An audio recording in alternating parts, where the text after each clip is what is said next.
Tonight we're reviewing Barbarian. This episode will contain references to sexual violence, sexual assault, and other heavy themes. Please proceed with caution if you are sensitive to any of these sorts of topics. Thank you. You are listening to the Tuesday Review. I'm Nathan, as always, joined by Callum and James. How you going, guys? Not bad. Not bad. Yeah, good. We're going to be talking about Barbarians today. Barbarian. Singular, sorry.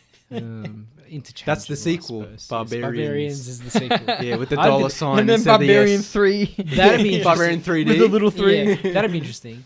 Anyway, they could we're talking do. about Barbarian. Yeah. Before we start, can I Still say Halloween one weeks. thing? Last week when we reviewed Hellraiser, which was a Hulu exclusive release in the US, and we assumed it was eventually going to come to Disney Plus. It is at the end of this month, I think. It's on binge right now. Oh, cool. Very good. So Go watch it, yeah. if you have binge, you can watch it in Australia now. Eventually, it might come to Disney Plus, like Nathan said, but I guess because rights and Fox and whatever.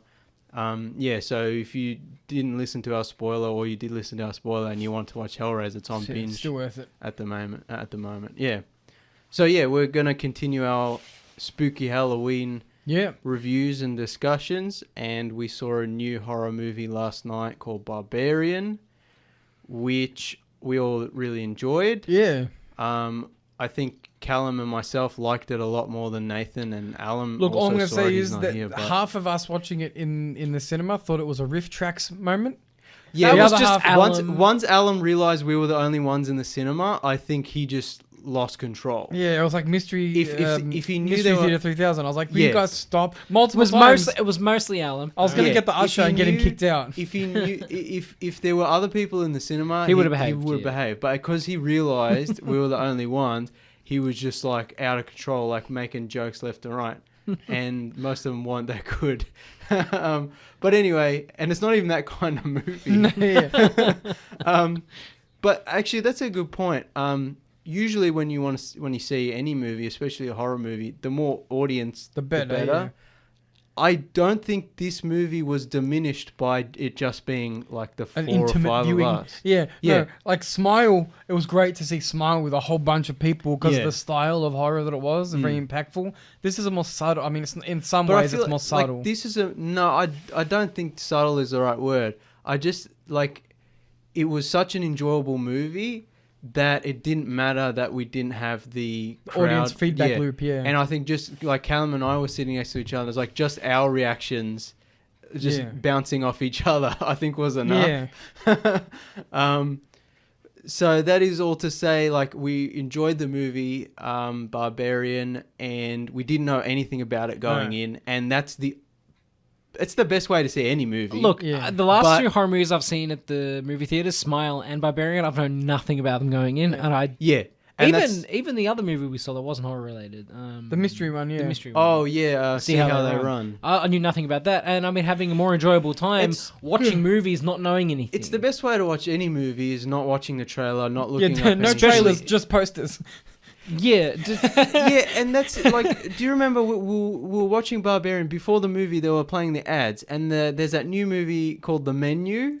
Yeah. And I turned before that, I'd already seen the trailer online, and I turned to Callum. I'm like, this is one of those damn ads that just shows you everything. all of the reveals one by one by one. And I'm just, it's ruined now. I really wanted to see that movie, and now I'm just kind of well, I guess I've I'm already gonna wait. seen a version of it. Yeah. I I'm think, sure there's surprises, but Yeah, no, I think we're in a similar boat now where the trailers are just so revealing and so bad because people want to know the movie before they see the movie, right? That's like James was saying. They want to know what their dollar is being Yeah. spent on.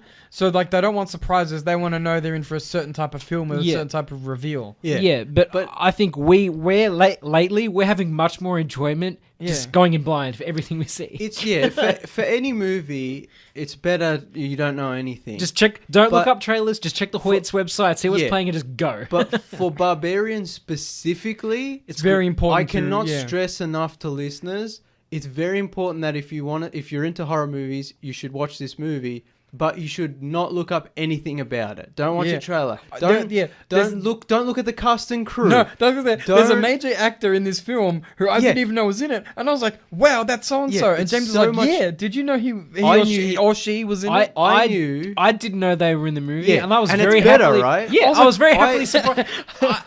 Up until that point, is it kind of halfway through? I guess about a third of the way. Yeah, about a third, halfway through the movie.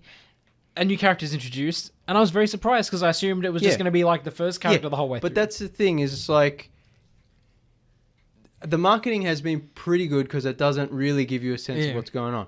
But the best way to see this movie, and I can't stress this enough, just don't look up anything. If you like horror movies, you will like this movie. Yeah. Go and see it. No preconceived notions, no trailer, don't even look at the poster.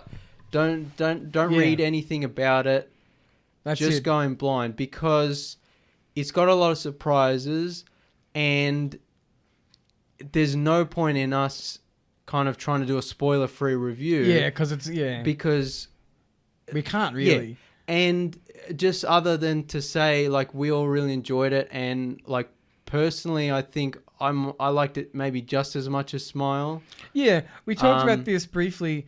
I think that they're very different films, and they do what they like. So Smile was more psychological in nature. This film's more in your face. Yeah. But I think that we haven't seen a movie like Barbarian in quite some time, at least not recent releases. It's like when we saw Smile, it's like the fact that we got to see it in our cinema. There are movies like this coming out all the time, but never this effective. And also, not all the time at Broadmeadows, where we go. Yeah, well, I mean, horror movie, like we talked about, I think last week or the week before, where horror movies, other than superhero movies, horror movies are really the only thing that come out consistently in mainstream wide releases because they're low budget and they make money. Yeah, but we still don't get all of them. But we don't get all of them. No.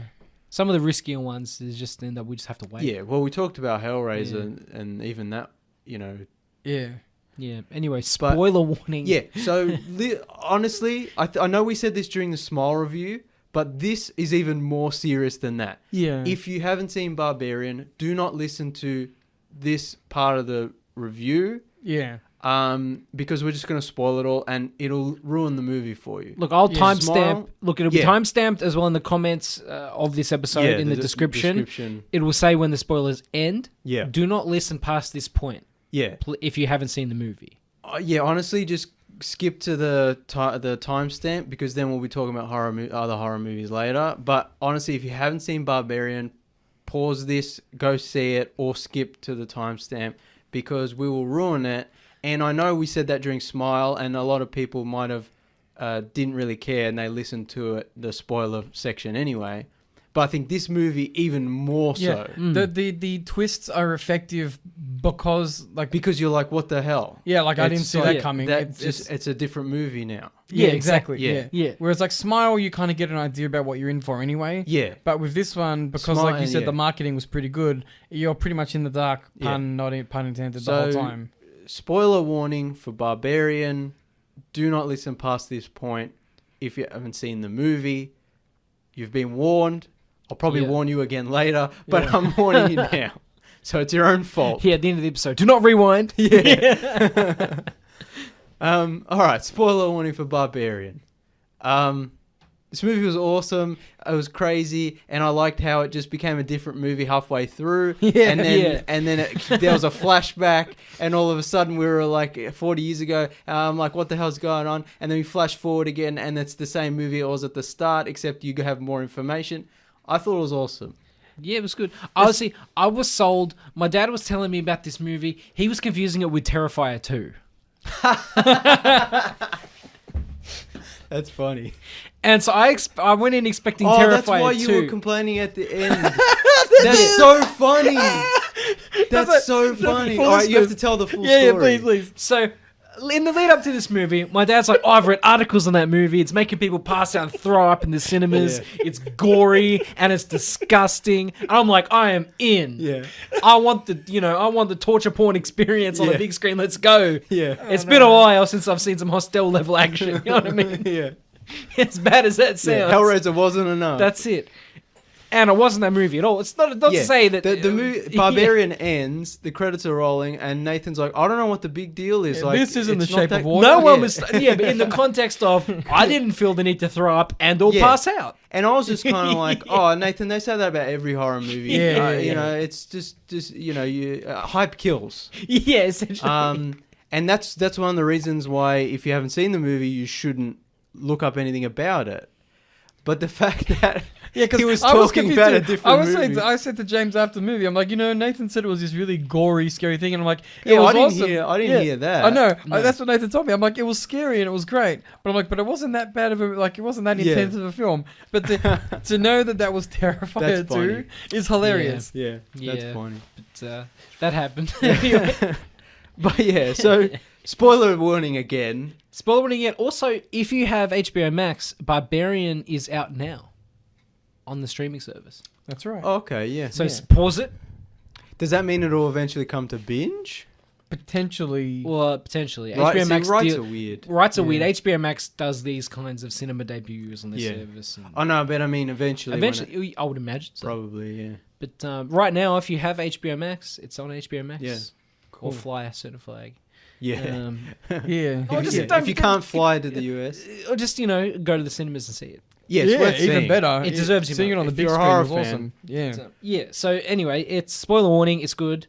It's not Yeah. Terrifier 2 though.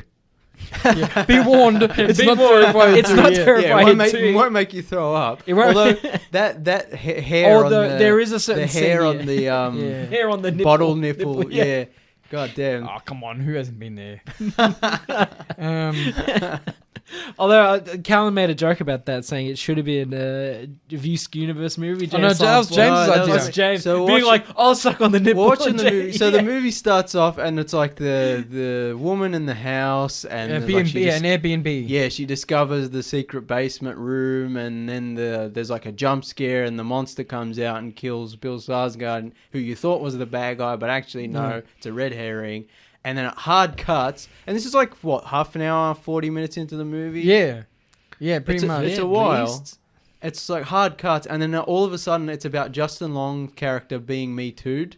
Yeah. And I'm like, what? Wait, what Yeah, happened? This could almost be a Views Universe James Hunt Yeah, movie. and I yeah. turned to Callum turned to me. He's like, "Oh my god, Justin Long! Did Yeah, you I know know, he I was didn't in-" know. He's like, "Oh my god!" It's like almost. Is this another horror movie that's been ghostwritten by Kevin Smith? I'm down. And then the movie keeps going, and I turned to Callum. And I'm like, is this a viewer skew connected universe movie? Yeah. And then Callum's like, "Oh, it'd be awesome if Jane Silent Bob had a cameo."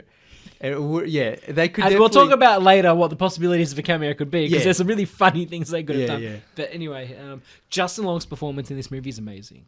He's always amazing, though. I but mean, it's he's next always level. good. He's always good, but I like the movie just changes gears, and all of a sudden it's this Kind of weird kind of comedy Yeah. about this Black self-absorbed comedy, yeah. actor played by Justin Long, who like gets Me Too'd by a female co-star.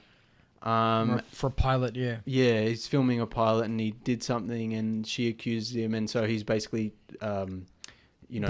blacklisted from Hollywood. and potentially sued and all that kind of Yeah. stuff. Criminal Yeah. issues. And he's being a real dick about it, and I'm just like, oh, this is awesome. I like Yeah. this. Yeah. I liked the horror movie that was the first half an hour. Yeah. Now I'm like, I would watch. I The would courtroom drama becomes... Yeah, I it would was a watch. I would courtroom watch a drama. dark comedy about just a horrible guy get his comeuppance in the courtroom or whatever this is, and then like eventually he goes to the house from the start of the movie, and it starts to intersect. Yeah. So he you owns have all the yeah. information from the first half, which leads Informs- to tension. Yeah. But you've got this character who has no idea about it and is just blatantly la-di-da, like... Yeah, like he sees some weird, Cocky. terrifying crap, and he doesn't care. Yeah, he finds the... Like he's trying to sell this house. Yeah, he which finds has, the dungeon in Yeah, the basement, and he's just like...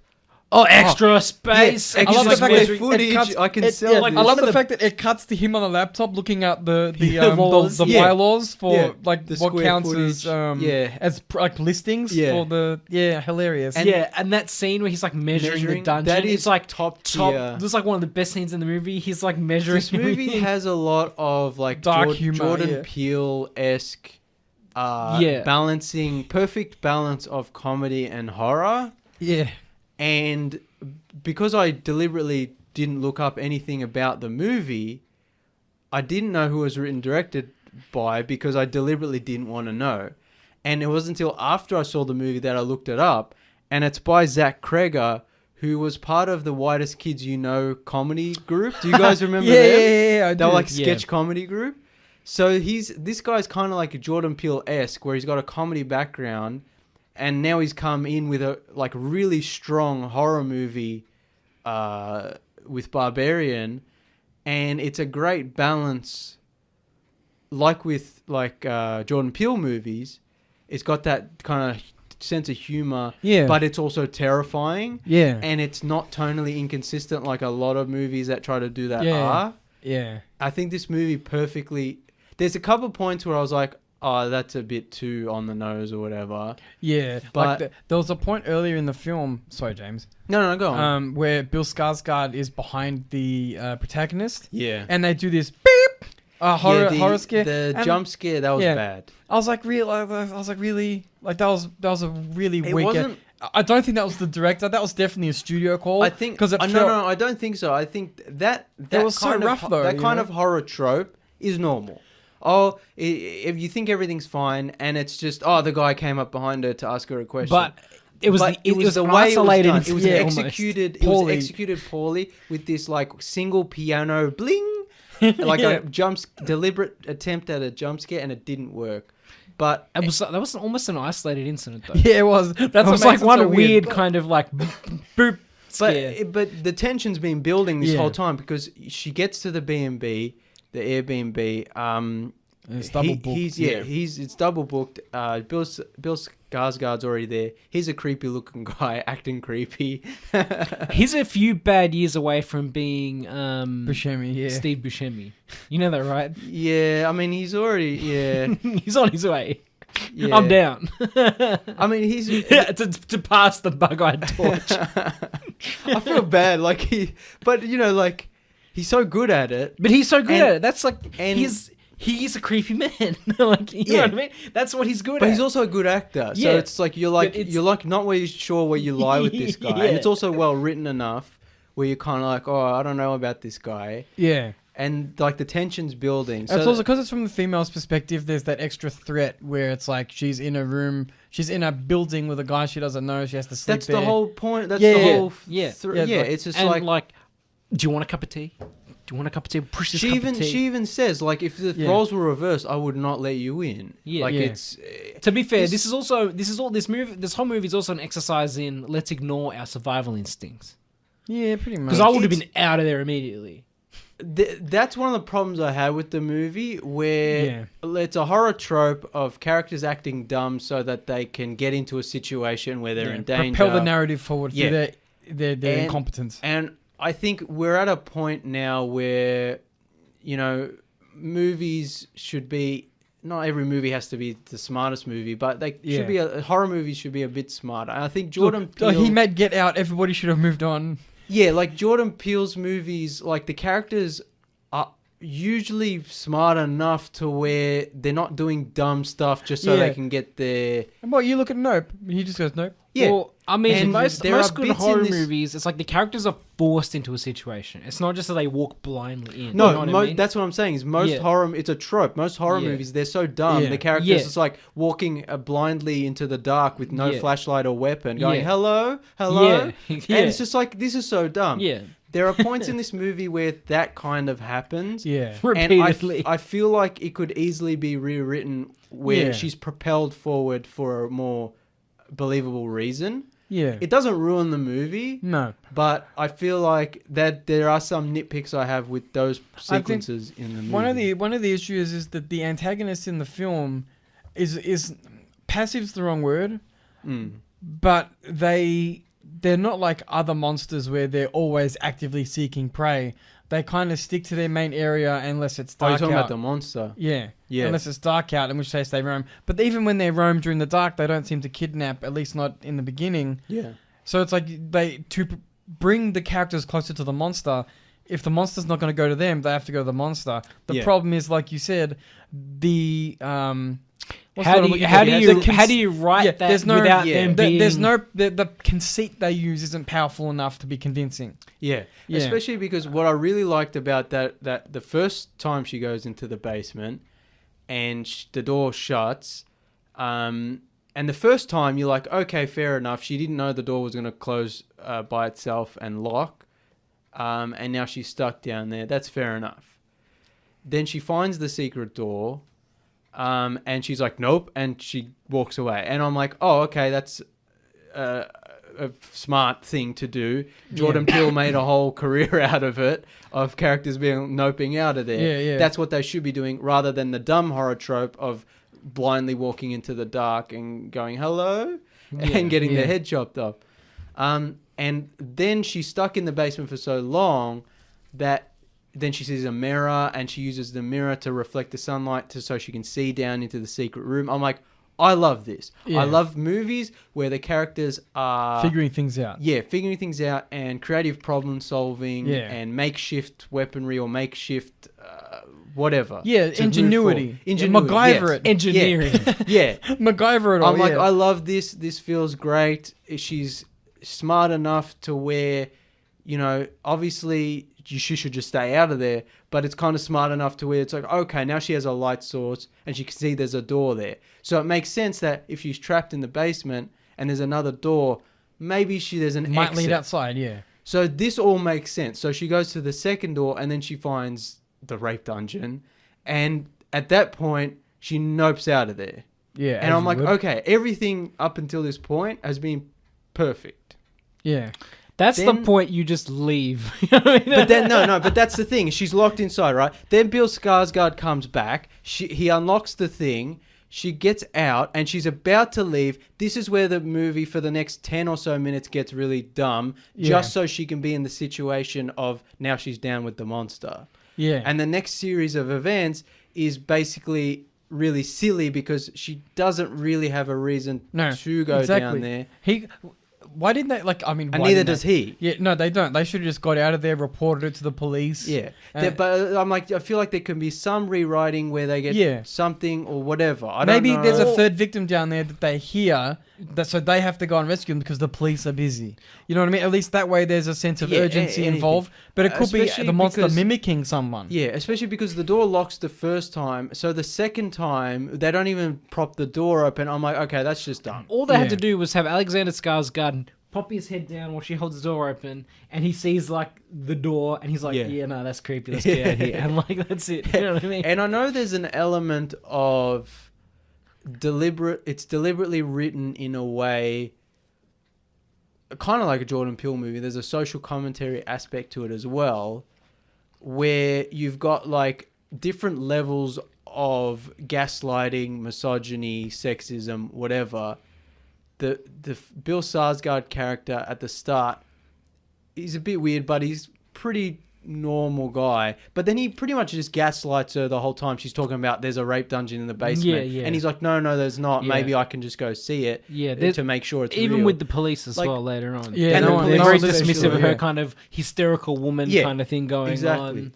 And that's deliberate. It's stupid, but it's very deliberate. At one, it happens in real life all the time. But two, it's obviously that's part of the movie's message, because then you cut to the Justin Long character, who's the step up version of like, okay, this is a guy who mistreats women Yeah. and doesn't take them seriously. Like that's like the whole point of his arc. Yeah. And then you've got the extreme version of this, which is Frank, the serial kidnapper, rapist, Murderer killer, guy. whatever, Yeah. who goes to the extreme of... He kidnaps women to have babies with them and has babies with the locks them babies. in the basement, catacomb basement. So creepy. Yeah. I'm like, so there's this movie is like a better version of Men. That's what I was about to say. Yeah. Remember when we I didn't think about it that Remember way. when we yeah. reviewed Men and like, this movie is just so beating you But- over the head with See, toxic masculinity. This It's like, movie though didn't have the monster giving birth to Frank. Oh, that would be interesting. That's Barbarians. That's the sequel. But yeah, you're right. There's a stronger feminist. It's not necessarily a stronger feminist message, but it's certainly just more clearer subtle and it's clearer and poignant. it's better. Yeah. Yeah. And it's also packaged in a fun horror movie. Yeah, so like all monster the movie as well. It's also incel friendly. So like if the incels go to see it, Don't then, say no, that. No. They're gonna be like receiving the All right, messages. end of review. Yeah, that's no, it. we're- Cal's getting muted. Tuesday No, reviews well, cancelled. Hit the done button. They're gonna Yeah. be receiving the messages, but they're gonna think it's a dumb monster movie. Do you see what I That's true. mean? Because That's what I meant. I meant they're not gonna be on the Yeah. internet being like, "Oh, I hate how woke it is. Yeah, but I mean, You can't trap women in dungeons anymore." oh god. Not like the good old days. Yeah, that's it. But you see what I mean, right? Yeah, it's like yeah. Yeah, but it's like we talked about with Men, and it's like we've talked about with many movies before. Regardless of any message there may be or any themes there may be, it's also a really just effective and fun horror movie, Yeah. monster movie. And it's not too long. No. Doesn't overstay its Like It an could have hour been and long. 40 minutes. Look, I think it could have been longer. Personally, I would have actually cut down the first section of the film a little bit, because if we lose just a little bit of the first section, so if we lose the job interview, for example, you could just do a hard cut for her coming back from the job interview. Bill Skarsgård could be there. How did it go? Blah blah blah blah.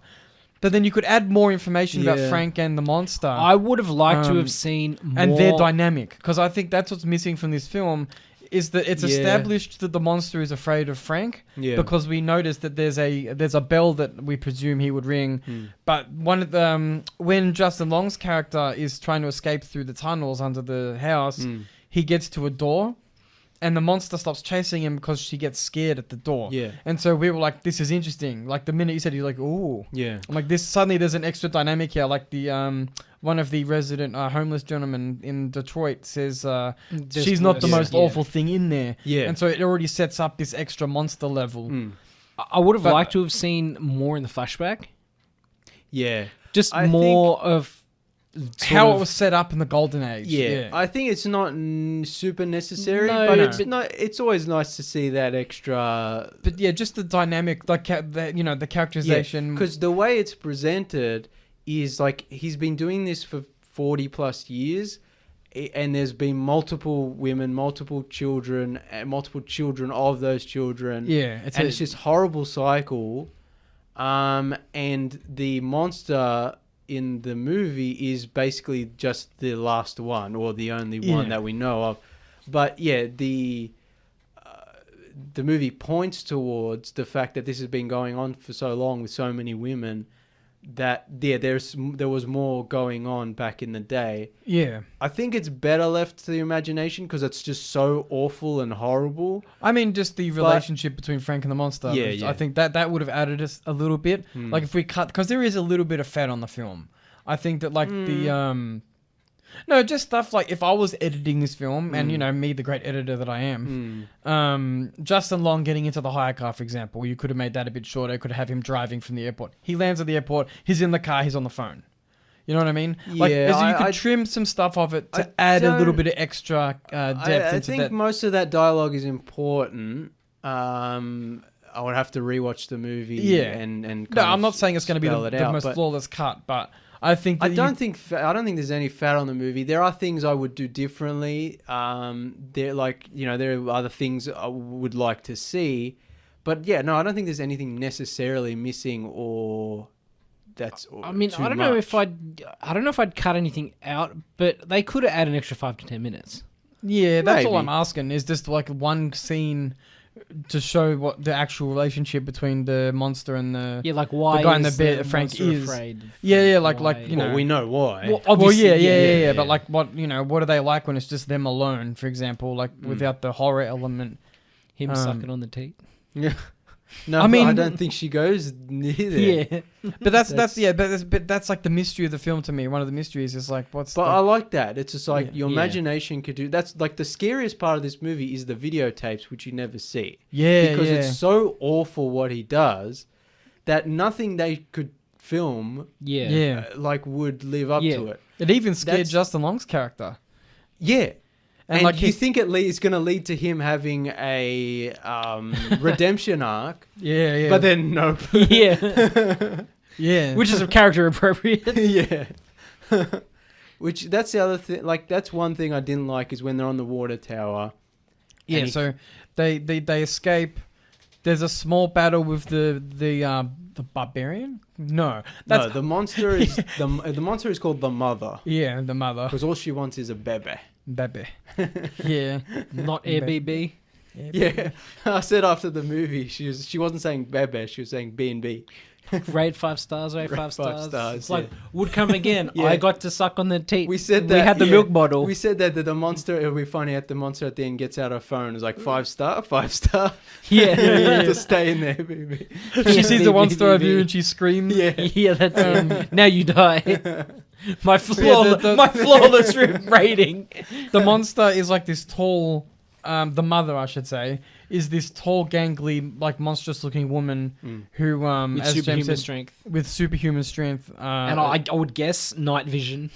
Like, or Well, superhuman it's hearing. like a or- classic. yeah. It's like a classic apex predator type. Kind villain. a classic kind of like cave dwelling but monster she's like kind of because figure. they explain in the movie, which is also the most horrific part of like he's been impregnating these women that he's been kidnapping and then impregnating the children. Yeah. And then Copy a of a copy of a copy. copy, and the monster or the mother This is what you get at the end. deformed Yeah. creature who has been living in the basement catacombs. The for the last obviously 40 it's like a years or simple whatever. intelligence, but the only kind of thing it has exposure to is like a video. Caring, yeah. Is like A just nursing, one yeah. kind of there's one kind of small TV with like nursing and babies. Yeah. And that's the only thing it's kind of got exposure Yeah. to. Yeah. And because like I said earlier, the movie hints at the history of more women, more children. This has been going on for decades.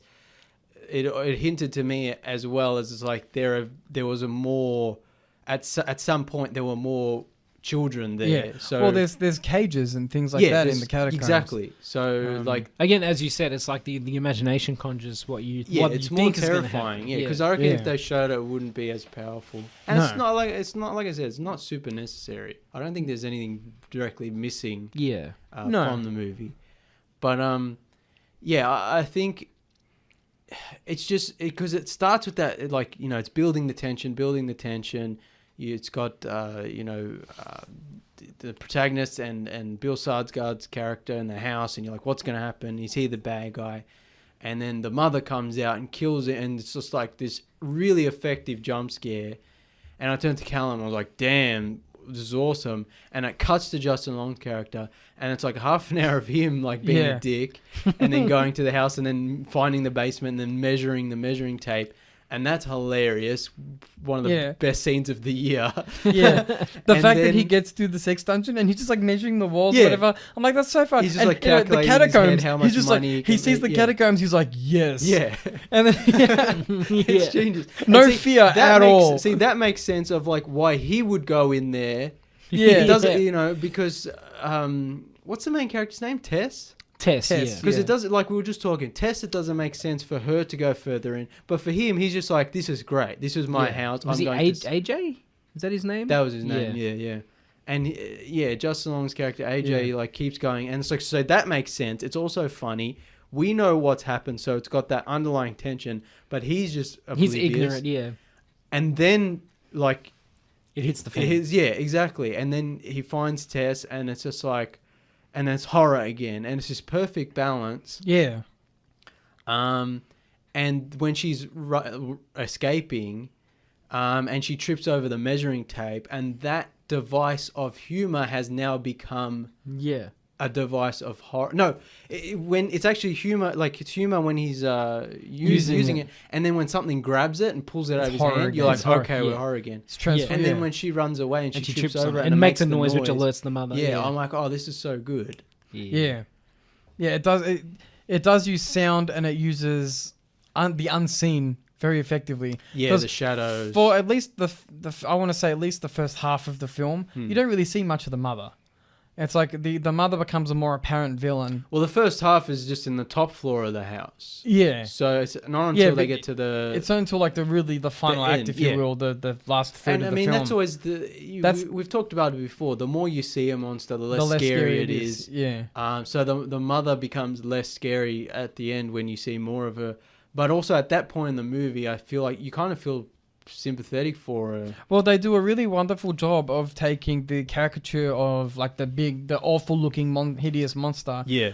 and The attaching hag witch kind of figure. yeah, and attaching a sense of humanity to it. Only because like they convey, because she doesn't speak. All she says is "bebe." It's kind of like the way that she interacts with the characters. It's kind of like a hag witch meets like, what do they call them? Feral children, kind of that concept. Yeah. So the way she interacts with the characters is she's very naive, kind of one-track mind personality because she's been. She gets violent when people get upset, but apart from that, she wants to, in her eyes at least, mother whoever she's with. She's a victim because she's been exactly kept under the house for 40 years by this horrible serial killer rapist guy. Yeah, and it's just like, just because she's turned into this hideous creature, it's just like, you kind of feel bad. Yeah, she's a victim as much as like she didn't ask for this. Exactly, no, that's it. She's. I mean, she's kind of a tragic villain. In a way. She's an antagonist, I would say, more than a villain, because she only has simple impulses. So it's not like she's a murderer in the classic sense of like, she's not Michael Myers. The motive isn't malevolent. She has like a basic sense of emotional intelligence. If people get upset, she gets violent because she gets scared. Because I'm assuming, when Frank got upset, he probably beat her or raped her or something. Like, exactly. So if that's probably the way why she reacts to that kind of that loud stimulus. We should have opened this episode with a trigger warning. Yeah, no, we definitely should have. We will edit this into the podcast. Trigger warning. We'll say it again. Are you going to go through all this and edit it? No, we'll play trigger warning at the start. You record it at the end. Yeah, record it at the end. Yeah, obviously, sorry. Yeah, for that was listeners. a mistake. I apologize. We got caught up in the movie. We should have put some. But this is a spoiler section. This so is a if spoiler you're section. listening, That's you already know. Yeah. But yeah, so the way she interacts with the characters is really interesting because she doesn't immediately go to injure them once she's captured them. She wants to feed them and stuff. So like one of the most interesting things in the film is when AJ and Tess are together in one of the cells, dungeons, I think more than a cell, a little pit. Yeah. And she puts a bottle through the bars. Yeah. And it's this disgusting looking bottle with like a hairy nipple and stuff. Yeah. And she's like, bebe, and trying to get them to drink. Trying to get them to feed. And Tess is like, just drink it, don't make a big deal. And you realize because the movie, time skipped. Time skipped, and you realize that she survived by basically being like the baby of this creature. Also, possibly the best place in the movie for a Jay and Silent Bob cameo. What, in the dungeon? In the pit with the milk. And you can imagine like Jay drinking the milk bottle and Silent Bob being horrified, and Jay is like, "You get your turn." Yeah, that's the joke. We said, "You'll get your turn." You'll get your turn. Like James said, Silent Bob's like recoiling. Yeah, so like gagging, silently gagging. And Jay's like really enthusiastic. He's like chugging it down. And he's like, give me the titty. Yeah. But yeah, no. What did I say? I said Jay would totally be like, what does B and beef stand for? Buns and Blonde? Blunts and bombs? Yeah. Oh, and then later he would be like, oh, I get it. Boobs and butts. Something stupid like that. We need to just edit it in somehow. Fan edit. When is Moose Jaw's coming out, Kevin Smith? Kevin Smith, please come on the show. Yeah, please. We'll only say good things. We like your films. We won't talk about yoga hosts. But seriously, Justin Long also in Tusk. What I liked is that the mother comes through into the pit and she tries to get AJ to suckle on the thing because she thinks he does on the bottle. Isn't that and I'm like it's a really interesting thing because they're already setting up the humanity aspect of the antagonist. It adds another dimension to the movie rather than just being an evil monster or supernatural creature. Because they could have just taken the easy way out and been like, oh, it's just a vicious monster because whatever, it's the dark. Yeah, I mean, by the end of the movie, the monster's trying to comfort Tess and help Tess and all that kind of stuff as well. Yeah, that's a bit where you just feel really bad. Yeah. So they, eventually they make an escape. That's although minor complaint, I didn't like that the monster was going bang bang like kill me now because the monster wouldn't do that. Like when the monster was monster do that? Yeah, it was going bang bang because the gun. It's all the gun. Did it say that? Pretty sure it was using the words bang bang.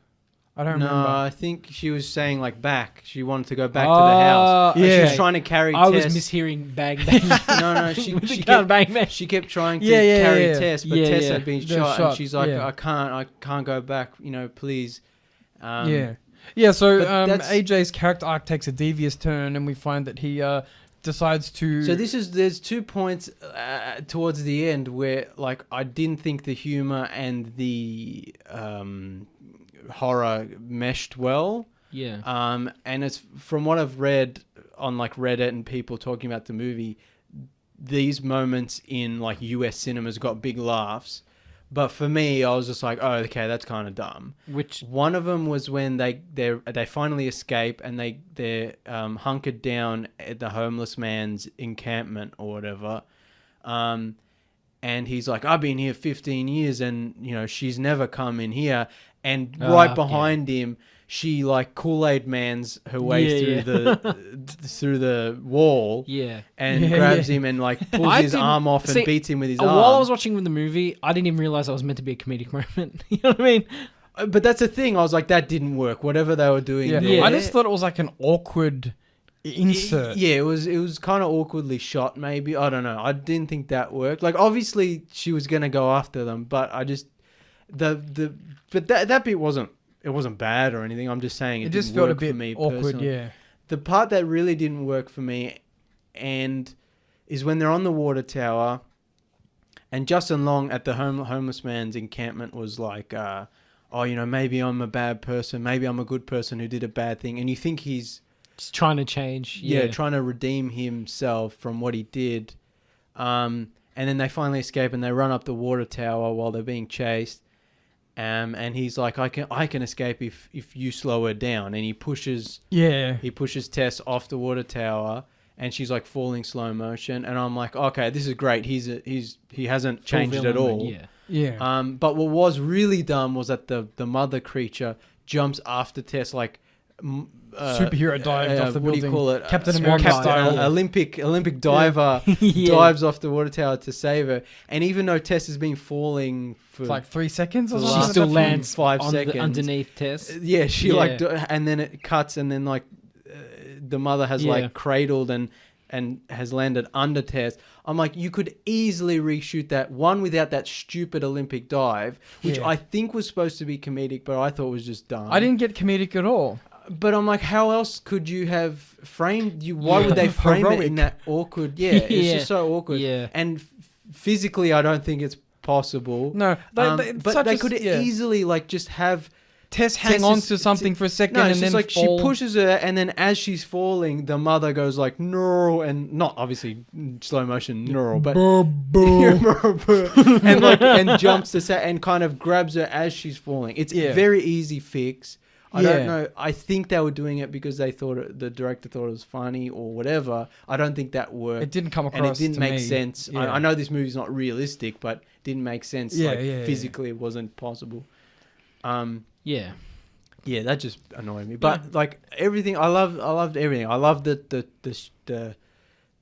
shifts of like, wait, where are we now? And the movie doesn't hold your hand. It just cuts, and you're like, all of a sudden, there was It no like card that came up. Yeah. Like the Reagan years. Yeah, I love that bit where it's like there's all this horror and crazy comedy and all this crazy stuff, and then it just hard cuts, and all of a sudden it's kind of quiet and the colors are different, and it's like you're in the 80s. The movie respects your intelligence. Yeah, and you see Frank going about his weird kidnapping ritual, and you're like, oh, this is great. This is what was missing from the black phone. You know, exactly. Yeah.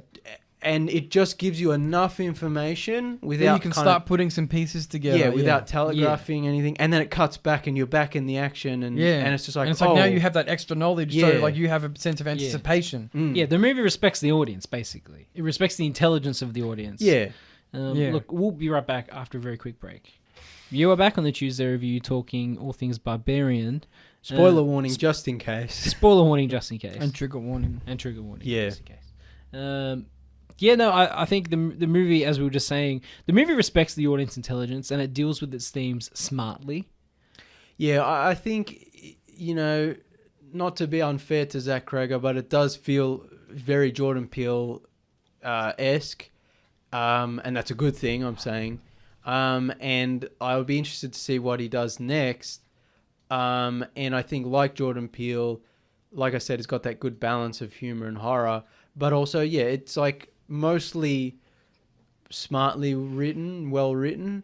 Like I said, there's dumb bits that I didn't like. The overall But kind of... the overall, yeah, and the experience of like the horror scenes were really effective, and I was like, yes, I'm down for it.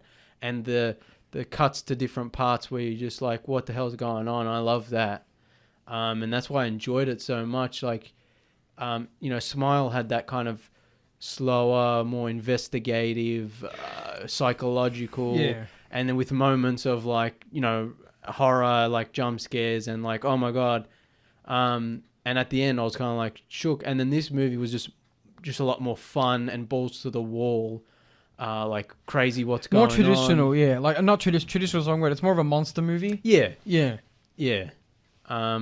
But yeah, and I just I really enjoyed it. It was crazy. Yeah. It's really cool that we got to see two very different horror movies, both really good in the same month, during spooky season. What a treat. Yeah, and especially like Hellraiser wasn't bad. The amount, and it's funny because you, among us, notoriously refuse to go see the crappy horror movies that we all go to see. The schlock I love. You won't go to see like The Nun 6, The Return, for example. Yeah. But but it's like it's great that there's movies coming out that you can also enjoy with us. Yeah, because we know that they're allegedly high quality films. So maybe this is the long-term impact of Jordan Peele, but like getting into the business. I mean, Jordan Peele didn't invent smart horror, but he made it popular. He made it because he was so successful. It's just like, okay, now you're allowed to do this because it sells tickets. Surprise, and it's surprise. Still relatively cheap. Like, this movie wasn't the biggest budget movie ever, but it looked really nice and it was really well done. Yeah, and it's just like they probably made a big profit off of whatever the budget was. Yeah, I mean the budget, like what was it? It was a house and a cave system. And it was filmed like most of it was filmed in Bulgaria, which we talked about last week with Hellraiser. It's like they filmed movies in Eastern Europe. It's set in Detroit, and we're like, sounds about right. But I think they did some shooting in Detroit. The budget was only $4 million. Oh, that's pretty. That's tiny for a cinema movie. Yeah, that's less than Smile, I think. Yeah, I think well, so. They didn't need a lot. Yeah. But it was well executed. It looked really, because it was in Eastern Europe, they probably didn't even have to pay for the catacombs. That's already they found a real house. With the mother was a real woman. That's some Bulgarian woman they were keeping under loosely based on true events, kind of stuff. Oh god, that's disturbing. That's dark. Oh wow, that took a turn. Oh man. But now I just feel bad. $4 million. That's what a triumph for that. Yeah. I mean, it's a lot of money to me. It's not a lot of money to production companies. No. I mean, when they're spending hundreds of $millions on Marvel movies that look like garbage. All you need is $4 million and Justin Long. With $4 million, you could make like 20 Hellraiser movies out of that. Oh wow. Yeah. Okay. Do you want to make that joke that you made during the break? Oh no, we were talking about one of the scenes that like if it was like a Spaceballs-esque parody, it'd be hilarious to have the mother like holding the body of Tess running into a hospital as like sweet like love. Help my baby. Baby, and like the doctors are like, oh my god. But, she's like runs slow motion runs through the ER door, and the security guard is like, oh my god, a monster, like shoots her. It's like, no, she was trying to save Tess. Yeah. This movie's crazy and I liked it. I've talked about before, I like crazy movies when movies go nuts.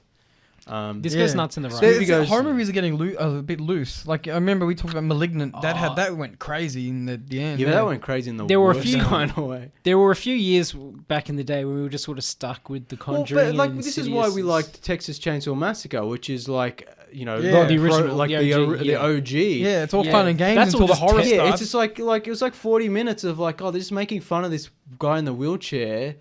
And then it just all hell breaks loose. Yeah, and I'm just like, I love this. And it doesn't stop until the movie ends. It's crazy. Yeah. Like I like when movies do that. Yeah, that's why we've talked about it before. That's why I love Mother. Yeah, where it's just like she's running around the house and there's like crazy stuff going on. There's people in cages and there's like dogs and like water everywhere and fire and like years have gone past, even though like only minutes have gone past in the movie, and I'm just like, what is going on? I love it. I love it when movies do It's that. chaos, yeah. Yeah. But then a lot of Because it's hard to pull off. It's like a ballet, isn't yeah, it? It takes a lot of choreography. Yeah, it is very hard to pull off. When it's done well, I love it. When it's not done well, it's just like, oh, they're just doing whatever. Yeah, no, look, Barbarian's good. Go watch it. Yeah, check it out. All right. That's the end of our spoiler section for Barbarian? Yep. Question mark. All right. Yeah, no more spoilers. Very good. I'll note down the time. All right. Would give it 5 bottles out of 5. 5 baby bottles. That's it. Yeah, so look, that was good. We've also rewatched The Lost Boys recently. Me and Callum seen it for the first time. Yeah, on 4K. Yeah, we it got came the out on 4K 4K recently, and we were going to watch it together because Nathan and Callum hadn't seen it, and I had seen it, but I wanted to watch it in 4K because watching things in 4K for the first time is like Especially older experiencing movies things shot from on you. film, yeah. But we didn't have time to watch it together, so you guys watch your copy, and I had a copy. And yeah, it's such a great movie, The Lost Boys. It's good. It's good. I look, slight spoiler warning. I guess major Well, spoiler it's 40 warning. years old, Yeah, 35 years old. Movie. I'd called the twist pretty early. Yeah. With the kind of the guy Who who's the like head a vampire bookstore is. or whatever it is. The video The store. video store. Yeah. I was like, it's obviously him. Well, they kind of give it away. They kind Yeah, of give they- it away at the they- start where I he was says, like, I so- told you, boys. Yeah, I was talking Yeah. to Nathan. I'm like, they telegraph it at the start. It's obviously him, and then they do the test scene with the Frog Brothers, Yeah. and it's like, oh, okay, can't be him because he passed the Yeah. test, and then it's like, surprise. Well, my whole thing was, it's either him or the granddad. But it has right? to be because it has to be him. a character that It has to be him because of the type of movie it is. It's like Yeah. a teen, like adventure, Yeah. like horror, and it's just like it has to be the boyfriend because Yeah. the mum's boyfriend because it's like that's the person who the kids would hate the most. Yeah. yeah. I mean that. If it also, wasn't him, it would be disappointing. that you and know? also, yeah, it has to be a character already introduced into the movie, right? Yeah, so it yeah. has to be. It can only be one of a few characters. Yeah. Yeah. It's like what the granddad maybe. Like in the terms of possible characters, it could have been. Yeah, well, there's like rumors that he like because he at the end it's revealed the grandpa knows. Yeah. And spoilers for the Lost Boys, Yeah. 1987. If you haven't seen it, what are you doing? yeah. Um, But it's like it could only been a few of the characters anyway. So I'm like, look, it's probably Yeah. this guy, and I was right. But, Yeah. but that but didn't doesn't detract from the movie. It's no. such a fun movie. Yeah. It's so Yeah. cool. The Yeah. music's Well, awesome. Speaking of music, I was telling James, I'm like, one of the things that's missing from today's horror films is there's not enough oiled up, shirtless guys playing the saxophone. And that's one thing this movie does so well. It was pretty epic. Like, because Yeah. Callum was like, can't wait to see that scene. I'm like, Yeah. oh man, you're in for a treat. It's pretty early in on too. 4K. I was Yeah. expecting it to be Yeah. later on. But it's You know what I pretty early miss? Just to go off that scene? on. Beach parties. Just like crowd scenes. Yeah. When's the last time you saw a movie like just with a big party scene or a crowd scene or a big beach scene? Yeah. Like, yeah. It just movies now suck. Like Yeah. they spend all this money and it's just green screen. There's They'll like CG it all in, Yeah, there's yeah. like 3 people and on a green screen. I'm like, I just want like a few people like dancing on the beach at night Yeah. with a With, shirtless guy, oiled up guy Yeah. playing saxophone. yeah, I like, know. Like I was watching one movie. Can't remember what movie I was watching. Just some random movie, and it's like this is a party scene and like at an office building, like they're Yeah. having a work party, and you know the camera. It happens at the start of Die Hard. I don't think it was Die Hard, but you know, Yeah. or Jingle All the Way. It happens. Like the Yeah. camera just pans down. It's a big office building. There's all people walking around, drinking, eating. There's music. And it's like you don't really. It's Well, such a simple scene. You'd think yeah. this would cost It's $5. called small spectacle, right? That's what it is. A small Yeah, spectacle. and Oh, well, movies yeah. have lost I was that. talking to James, and the rest of our crew, about how I recently rewatched Collateral with like the best actor in Hollywood, Tom Cruise. And like one of the coolest parts in that movie is the club scene where Yeah. they're weaving through Such a people, great scene, and there's yeah. people everywhere, and it gets claustrophobic. Yeah. But it also gives them a sense of anonymity, which is like what the crowd scenes are so Well, good for. Yeah, and going off of that, like the bank heist scene in Heat is legendary, and like you wouldn't see that in a movie now.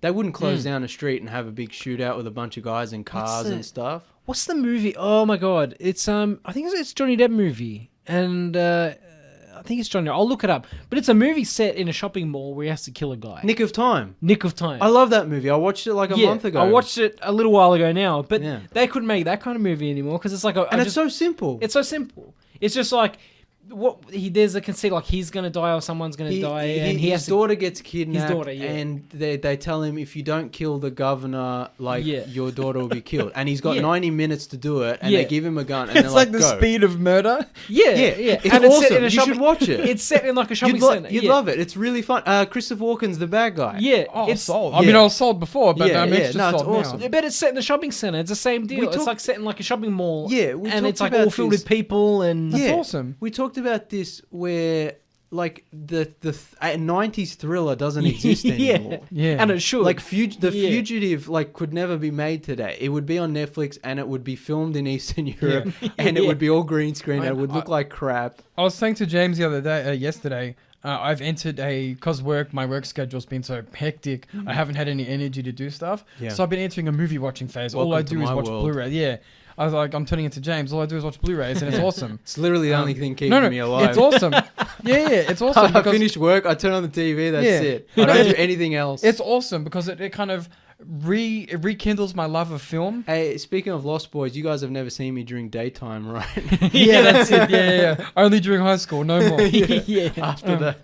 Sorry, go on, Kurt. No, like it's like what I'm saying is like I've been watching a lot of movies. Yeah. A lot of them coincidentally happen to be 90s movies, but 90s movies are so peak. I love them so much. Like 80s movies and 90s movies. Yeah. Before CG ruined Hollywood. Yeah, no. They're like Yeah. it's like the 80s and 90s block, if you want to call it that. That Yeah. 20-year period from like 80 to 99 seems to be my favorite era. I mean, a lot of it, we talked about before, a lot of it is nostalgia. We grew up in the 90s. A lot of movies we watched were left over from the 80s, sequels to 80s movies, 90s movies, so on. So part of it's nostalgia. But part of it is what we've been talking about, where it's just like production kind Yeah. of peaked in the 80s and 90s, where it's just like before CGI ruined everything, when they still made different genres of films that Yeah. came out mainstream wide releases at the cinema. Yeah, I know. Pre-Marvel. Yeah. I know. Yeah. Because it's And just simple things like Yeah. crowd scenes, party scenes, sex scenes, Yeah. anything that now we don't get in mainstream wide releases. because it's October, Spooktober, as we call it on this show. Yeah. I've been watching I've been trying to get horror movies in. Yeah. Not as many as I wanted to at the start of the month. I've been watching horror movies Um, exclusively, like But smashing I them out. rewatched The Devil's Advocate, right? Mm. And like, there is CG in that film, but not a whole lot. And it's like you said, Yeah. it's this weaving of genres. Like We it's like talked horror, about- it's yeah. courtroom, it's drama. We mentioned it's about thriller. it. We mentioned it last week, and then I mentioned Angel Heart, which is a movie they Yeah. wouldn't make today. And No, for multiple different reasons. yeah, yeah. And when I say, I don't like when people say, "Oh, you couldn't make that movie today," like Yeah, as obviously if you it's some could, yeah. sort of you'd get cancelled if you made. Yeah. That's not what I'm talking about. They wouldn't be able to sell What it. I'm talking exactly, it's like they wouldn't make it in the same way because they would cut corners. They would use green screen. It wouldn't look as good. They wouldn't be as the production design wouldn't be as good. The performances wouldn't be as good. The scope wouldn't be as wide, Yeah. like big. That's what I mean. It's just Lost Boys is a very simple film if you think Yeah. about it, but there's so much going on in terms of cinematography, camera techniques, Yeah. special effects, music. Even just the cave. Oh, man, production the design, music, yeah. Like the hideout cave. It's all practical. props everywhere. Yeah, It's and like the an old music- chandelier. It's like an old sunken and there's hotel. like paintings, Yeah. and it looks amazing. Yeah. And look, yes, you can tell it's like a set or whatever. Yeah. And like, but it looks great. It serves its purpose, and the score is amazing. Oh yeah, so good. On the note of Lost Boys, the sequels. Yeah, I've never seen them. No. So I don't bother. From what I've heard, Straight to DVD. Yeah, they're Yeah. straight to DVD. I didn't know there were sequels. There's two, Yeah. and they both star. It's What's Corey his name? Feldman. Corey like, Feldman. It's like yeah. late 2000s. Grown ass Corey Feldman. It's like they're just kind of cash grab. I'll like, pass straight on to that. DVD. I was wondering whether I should track him down. No. No, I think No. I'll just leave. I'll leave the Lost Boys in a nice place. I won't ruin it. by Well, I watching heard they're the going to sequels. remake it soon, so Oh. I'm sure- Again- and that'll be a very much a case of the discussion we just had. Yeah. You could literally, when that remake comes out, you'll put it next to the original and see And we what, could exactly pinpoint- what we're yeah. talking about. Yeah. It'll be just CGI crap, cheap, like no style, no substance, nothing. Just one, because it's a cash grab remake, but two, because they just don't make movies like Yeah. that anymore. Exactly. And they don't make movies that are just fun like this. Yeah. And it's just like fist in the air, like, fuck yeah, like this is awesome. Yeah. And also, like the one of the things I love about Lost Boys is because half of the movie takes place in the dark and at nighttime and stuff like that. A lot of it takes place Yeah. during the daytime. Oh, It's no, not- actually, yeah, most About of a the quarter nighttime. of it is during the day. Yeah, three yeah, quarters most is of the kind time You of get at to see night. lots of the cool lights. And Yeah. like I'm a It's big that- fan of like lighting in films. I love to see like before CG and digital became a thing, lights just used to look different in films. It's the lenses and like Yeah. the lens flaring. It's like Spielberg's known for it, and because J.J. Abrams is a simp for Spielberg, he tries to replicate it, but he does it in the worst way, and so he Yeah. just adds like CG lens Unnecessary flares that looks lens like crap. flare. Yeah. But I just And- mean even like the street lights in the distance. Yeah, and stuff, I'm like, no. yeah, it just looks awesome, you know. Yeah, Oh, that's one Well, thing I it talked to James it about. opens with that carnival kind of Yeah. scene. yeah. Well, that's one And thing it- I talked the about to James merry-go-round, when I yeah. watched Collateral. I was like, the lights and the And see, that's like so cool. That's man. an interesting movie because that's digital, wasn't it? Yeah, that and Michael Mann deliberately tried to make it look digital. Usually, when they shoot something digitally, they're like, "How do we make this as filmic as possible? How do we replicate film using digital? How do we make this clean and nice and presentable for an audience who's used to films shot Yeah. on film?" Michael Mann was like, no, I'm going to embrace the digital. I'm going to shoot in low light. It's going to be crunchy and grainy and noisy. And the available lighting is what I'm going to use. And it's Yeah. going to strobe. It looks not strobe, incredible. it's going to lens flare. Yeah. And it looks dope. It's so cool. Unfortunately, then he kept doing it with Miami Vice and even Public Enemies. And those movies look like garbage. Yeah. But it worked. but Collateral The worked. collateral works. Yeah. Yeah. But yeah. So that Yeah, Lost Boys is amazing, classic. You know, can't go wrong with the Lost Boys, no, especially during definitely Spooktober. Yeah, Yeah. definitely. You guys got anything else? I've It's also got a good nothing else. summer movie. Yeah. I guess- Holiday movie. I mean, it's set in like California seaside town, Yeah. so I guess yeah, it's like a spring break movie almost. yeah, Kind of. yeah. Not really. You got anything else?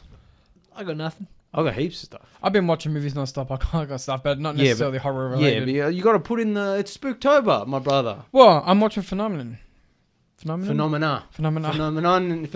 the one where John Travolta gets really Phenomena. smart by seeing a Yeah. UFO.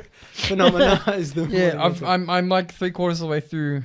Okay, we'll talk about it next week. Yeah, maybe. but man, the score makes me laugh my ass off because it's Well, it's all so synthy, cool. 80s, yeah. It's so cool, but it's such a video game soundtrack kind of sound to me. The way he does the it's it's like the piano or whatever, the synth piano. yeah, It's like very video gamey. I can't get over it's it. all And synthy. Yeah, there's the scene where she follows the what's the word, light bug. Do you know Firefly. the firefly, and she's like walking, and it's like the music starts up. I'm like, it's such like a video game sound and vibe to me, which is ironic because it went on to influence the Clock Tower video game franchise. Yeah, that makes sense.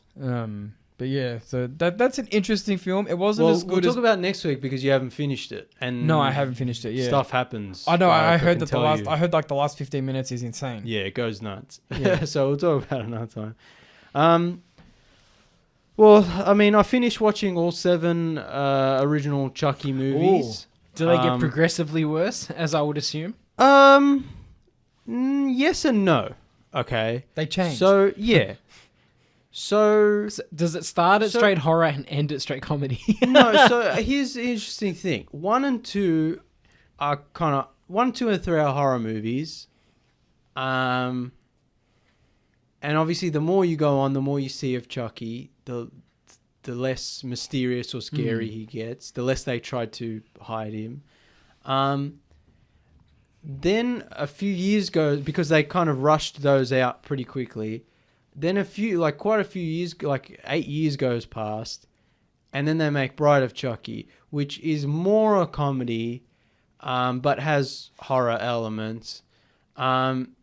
And then a few years goes past again, and Don Mancini, who created the character and wrote the first 4 movies but didn't direct them, he wrote and directed Seed of Chucky, which goes completely ham.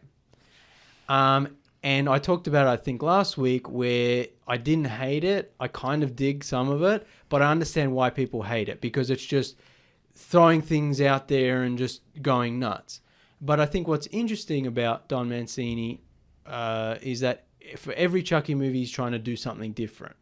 He's never just like, he's not trying to make Friday the 13th where every movie is exactly the same. Yeah, it's not Halloween. He's always going to be like, okay, and this time Chucky does something crazy and whatever. Yeah.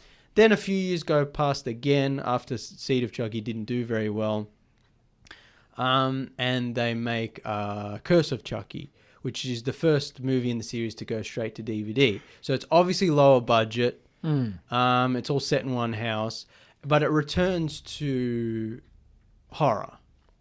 And Don Mancini writes and directs this one as well. And then he makes a sequel to that, Cult of Chucky, which is the last movie, which is also straight to DVD. So budgetary wise, they get after Seed of Chucky, and they're going straight to DVD. Less budget, So they use it well. They use it pretty well, and because Don Mancini's been with the character for so long, it's all in the same timeline. It's all the same, a lot of the same recurring characters. That's cool. The same lore they keep building up, and he's always trying to do something a bit different. And so it's just an interesting series because most horror movies, most series in general with they like to stay in their groove, yeah. They stay in their groove, but also like the same creator, the same writer usually leaves pretty quickly. Yeah. They might come back later on, but this is like an outlier in the genre or the industry where he stayed with it the whole time. Yeah, and usually studios don't let people do that. Yeah. So it's really interesting. What the thing is, then I watched the remake because MGM still owns the rights to the first movie, but Universal owns the rights to all the sequels. So while Universal allowed Don Mancini to keep making sequels for the last 30 years, the rights to the first movie, for a cynical cash grab, they remade the first movie in 2019. Was that included in your box set? No, because it's and it shouldn't be. And it's not good, but I didn't hate it. Which, I mean, coming from me, that is very high praise. Considering your general stance on reboots. Yeah, I hate reboots and remakes, especially in this case where he was still making the sequels right up until they're like, we're going to remake the first movie. So, and it's kind of a kick in the pants to the Don Mancini and the fans. So is the new TV show, is that part of the reboot universe? Yeah, no. So Don Mancini then came back and did the TV show, which is set in the original 7 movie canon. Interesting. Which I'm going to start watching tomorrow, and hopefully I'll be finished before next week, and I can talk about it then. So it's just an interesting franchise where you've got the one creator going, like, writing all the movies. You're getting me so interested, but I don't have the money to buy the Blu-ray set. It's like $30. It's worth Not it. anymore. well, wait till it goes on sale. Yeah, I'll have to wait for the next Or just borrow it. You can borrow it from me, whatever. I'll see if I can find it cheap. They're worth checking out because we'll find a way. I'd never seen them before, and you get an idea of what they are in your head because when you're a kid, you hear about Chucky the Killer Doll. Yeah. And then the movies kind of keep changing themselves. I think I've seen a classic Simpsons episode based on it. Yeah, we've seen Child's Play, but like the other ones, I'm not so sure. Watch 1 and 2, definitely worth watching. I think they're still the best. But it's just an interesting series. Even the ones I wasn't really the biggest fan of, there's always something interesting in them.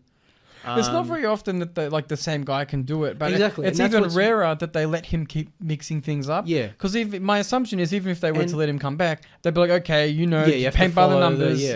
But I think that's what's interesting is even with the last couple of movies where he had to stick within a budget, he was always just trying to kind of reinvent things and do things a bit differently. So it's an interesting franchise, and I'm interested to see the TV show that continues the 7 movie canon, the same storyline. And I think it started last year, so I think it's been renewed for a second season, which probably comes out this year or maybe early next year. But so that'll be cool. And Brad Dourif does the voice for the whole time, except for the remake where Mark Hamill does it. But I've talked about Brad Dourif before, who I love. And so it's interesting, and you've got a lot of the same actors returning as well. Yeah. And same characters coming back. So it's an interesting horror series, franchise. Excellent. I finished The Midnight Club, which I talked about last week. I started watching it, but then I got sucked into my Blu-ray hole. Yeah. I'm on the fence. How do you feel about it? I enjoyed it overall. As I mentioned last week, it's definitely skewed towards a teen audience, I think. But Yeah, not a deal breaker though. Not a deal I don't breaker. like it. Doesn't make it bad. I think I like all the young actors. They're all, the characters are interesting.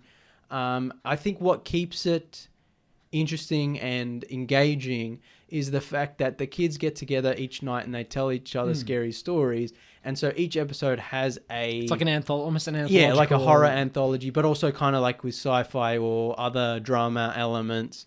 So each episode is different in that regard and gives you a new reason to keep coming back. Yeah. But then outside of that, you've got the overarching story with the main kids. And there's an element of investigation, which I mentioned last week, of like finding there's a cult involved and the house they're in and the history of it.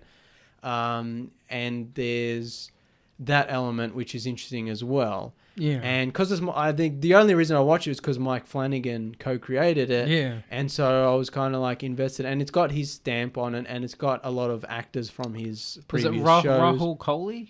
He's one of them. He's believe. not in it for a long time though. I don't think.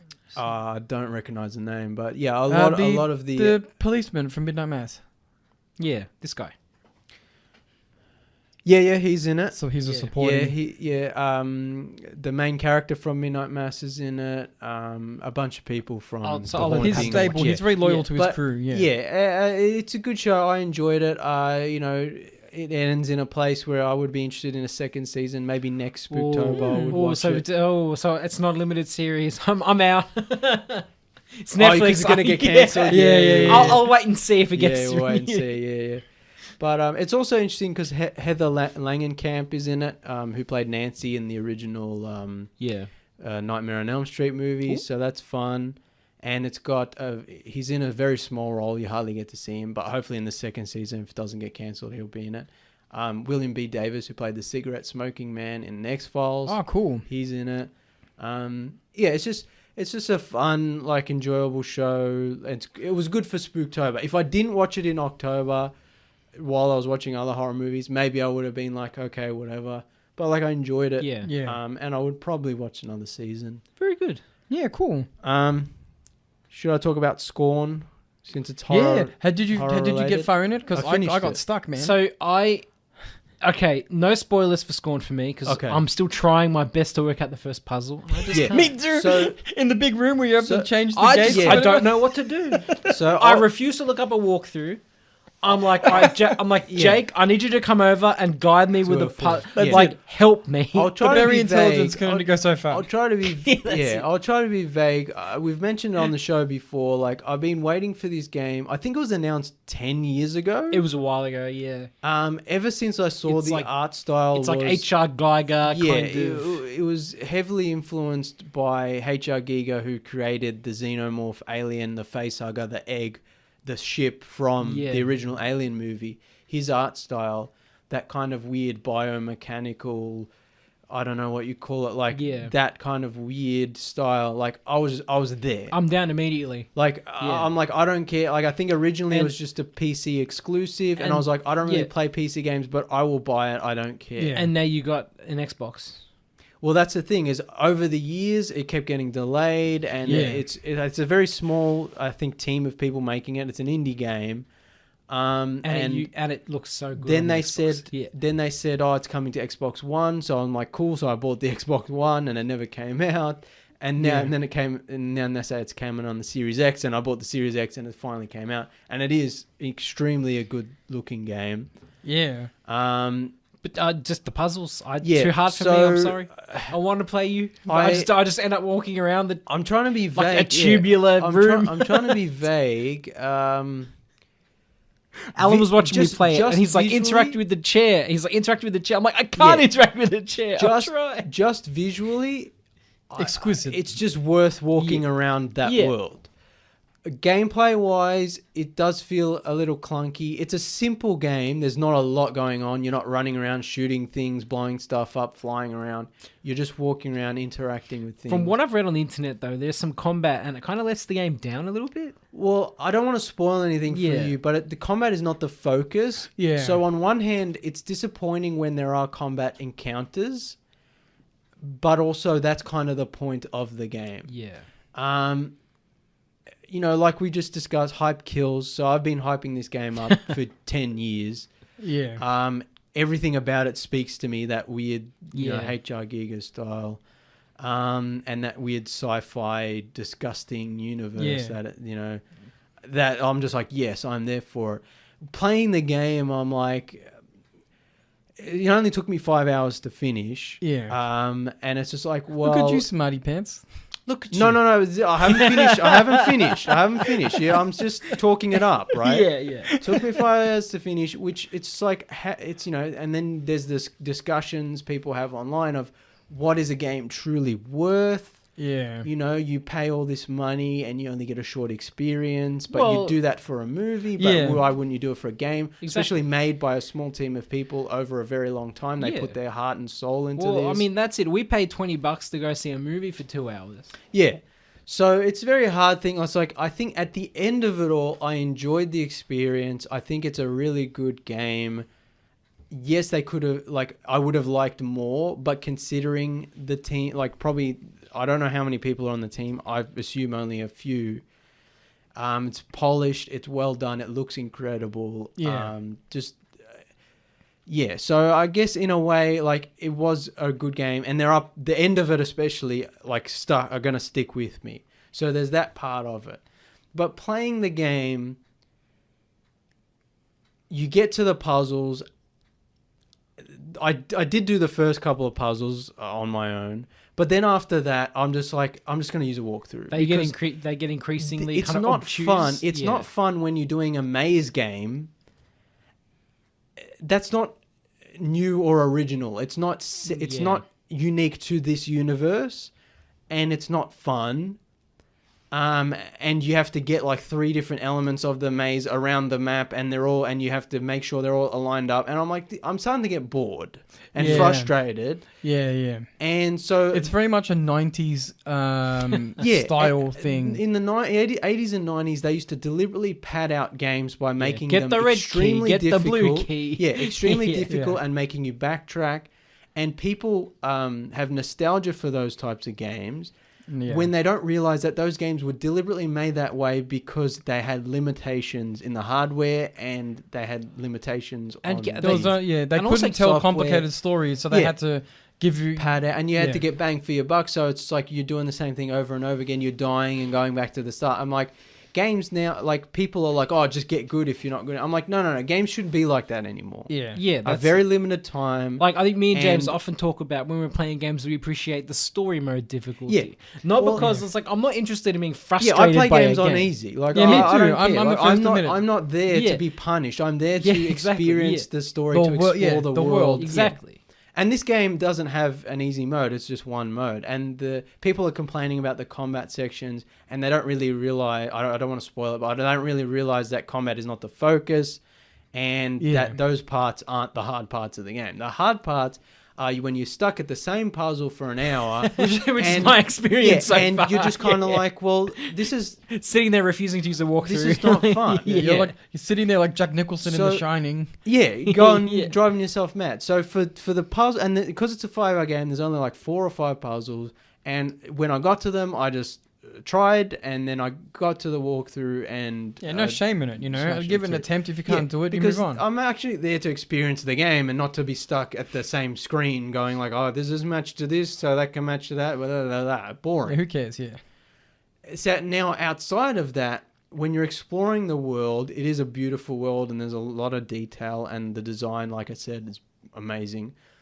But there's not a lot to explore. There's no collectibles. There's no secret hidden rooms. There's no multiple endings or multiple pathways.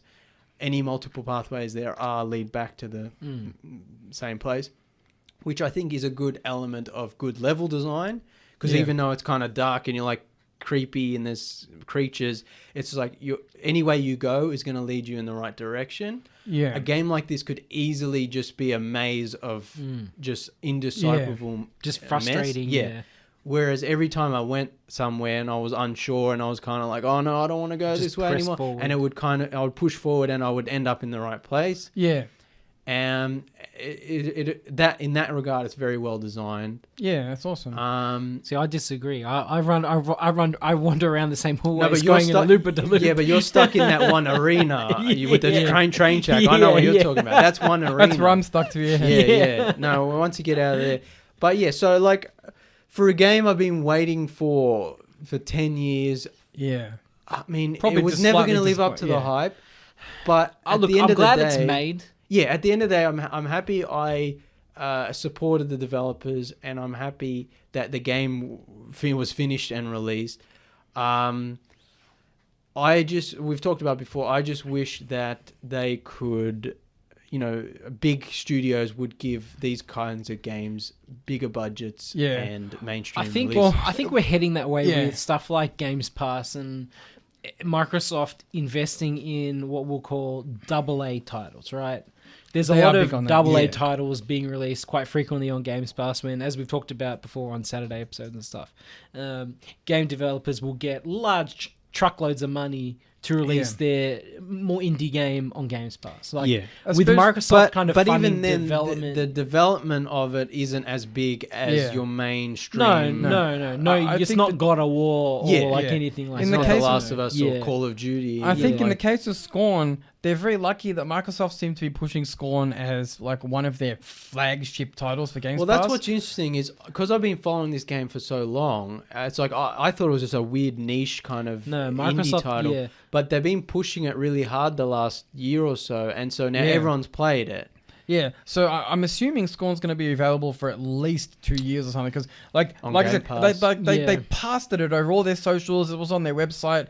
It was like their Xbox State of Play. One of their like key trailers was the Scorn trailer. So I think that they're in a the studio's in a position now where whatever they want to do next, they have a healthy relationship with it. Microsoft and Microsoft's keen. It wouldn't surprise me because Microsoft is desperate for games on Games Pass, right? Yeah. It's their new model going forward. And it wouldn't surprise me if Microsoft approached the team that did Scorn and was like, look, obviously you're having some trouble. It's been 8-9 years. Yeah. If we give you a boatload of cash, would that help things? If you release on a Games get Pass? it done, Obviously, yes. Yeah. So it wouldn't surprise me if it's on Games the good Pass thing for a is few it hopefully gives that studio some vitality to keep going. Yeah. A 10-year project or even a 5-year project can take it out of you. Oh yeah. So it's like hopefully they're going to have some time to recuperate and then get a good project going, maybe with some more resources or not. Who knows what they want to do? I think like especially for me, like gamers as a fandom or whatever you call it, as a community, they can often be pretty toxic and just completely unreasonable and unrealistic. Like a lot of times they will get the best looking, best running game and they will always want more. They will always say, people don't "This see the sucks, human this cost." And they don't kind of understand technological limitations or budgets or anything like that. Really interesting that you bring that up. I bought Gotham Knights. Oh, I don't know why you did that, but that's the point. Everyone's heaping crap on it, right? Yeah. I installed it. I played it. Now, everyone's complaining that it's 30 FPS, which is apparently in this day and age, it's a huge no-no. Right? All the games we played as kids were like 30. I'm a 30. If you're lucky. Come on. I'm a 32-year-old man. You think I'm scared by 30 FPS? I remember the classic days. Yeah, it's like as long as it's constant, I can play doesn't games. matter. I can play games at 15. You know what I mean? Anyway, so I installed it. I'm playing it. I'm like, I played most of Assassin's Creed Origins. I played on 30 FPS because the patch hadn't dropped. Do people remember PS2, PS3? Yeah. You know, games didn't run that well. You know what I mean? I mean, there are some games on PS5 that don't run that well. Anyway, exactly. It's like, half these games on PS5 run at 30 FPS. Give me a break. All these people suddenly have a problem. Anyway. So I'm saying I had no problem with it because, like you said, it was a constant frame rate. So it's like, but people the gaming community blows things out of proportion. And I don't want to be coming from that angle. But what I am saying is, as someone who waited for Scorn for 10 years, I just wish there was a little bit more. I just wish I could turn a corner and there would be something of substance that I could interact with. That doesn't necessarily affect the game. I just wish there was a collectible that added to the story. I have a feeling we're lucky it got made at all. Yeah. And that's the thing. I don't want to be... Because we're lucky we got it and we're lucky... what I mean is I have a feeling there was a troubled development. That's what I mean. You know what I mean? He's right though. You're right though. Like, I understand that. Yeah. It's one of these things we might have talked about on a Saturday episode at one point. but the indie developers are expected to produce quality basically at least on par that 100 people would do 15 years ago. And like, yeah, granted the software is better, it's more approachable now, there's tutorials all over the internet. Yeah. But like, 10 guys have the expectation that they have to be competing with God of War. Yeah, exactly. So it's like But also, what I'm saying is like you're right, they also have to deal with the hype. yeah. And you need the hype to get money, you need the hype to get it made, whatever. So people are always going to be disappointed. But at the end of the day, like you said, it was probably like what, maybe 20 guys? But it's also anything you love, you want more of. Yeah. So in that case, it's like, I love this style, I love what I've got, I just wish there was more. But also, it's just after 10 years, and knowing that they worked really hard on it and what they gave us was really well done. It's like, but it was like an appetizer kind of. Yeah, it just felt like an appetizer. Like, it felt like the prologue to a bigger game. Yeah. But also because you wanted a novel, not a short story. Yeah, but because I know of how long it took them to make, and it was probably just a few people making it. Yeah. It's just like, well, and I'm glad it came out at all. It's like, I just have to be happy with what I got. It's a conflicting feeling. Yeah, exactly. But yeah, I enjoyed it, and yeah, there are parts of it that will stick with me, and And that's the important thing, since, really. And at the end of the day, ever since the beginning when they announced it with that art style, I was like, even if I don't play it, I would just like to pay for it and have it sitting in my Steam library. the goal of all art is to impact people. Have I told this story before? When I was in Berlin, I went to a Salvador Dali gallery show, like showing some of his artwork. Yeah. And at the gift shop on the way out, I bought a HR Giga book, not a Dali book. That's hilarious. Because I was like looking at all the Dali stuff. I was like, oh, I should get a souvenir, in the gift shop. And it was like a HR Giga art book. I was like, oh, I'm getting that, but it was in German, so I couldn't even read it. I just wanted it for just the looking pictures. at the art. Yeah, that's how much I love it. You could pretend it's like the writings of an alien civilization. Yeah, it makes it more alien. What's it about? Giga. It's like, oh, is it interesting? Don't know. Like, Don't know. It looks good in the pictures are nice. Yeah, no, I just love that art style so much. All right, two things real quick. At the start of the month, Callum talked about a movie he saw called Soul Survivor, which came out in 1984. Yes. And that was a movie I'd been meaning to watch since last year because I heard it's a horror movie that takes place during Christmas. So I was like, oh, I'll watch it during Christmas time. Yeah. And I didn't have time. So I was like, oh, well, I'll watch it this Halloween. We talked about it's about the woman who survives the plane crash. She's the sole survivor out of all the people. And like the spirits come to claim her or whatever because she wasn't meant to survive. like whatever. Final Destination type. It's the precursor. It kind of inspired those movies later on. But what's interesting is I had a movie on Blu-ray called The Survivor from 1981, so 3 years before, which is an Australian horror movie, which is basically the same premise. Oh. So I was like, I might watch The Survivor first. Yeah. So I watched The Survivor, which is an interesting movie because it was shot in Adelaide in the early 80s. So there's nothing much to do. It was nothing much else to do, yeah.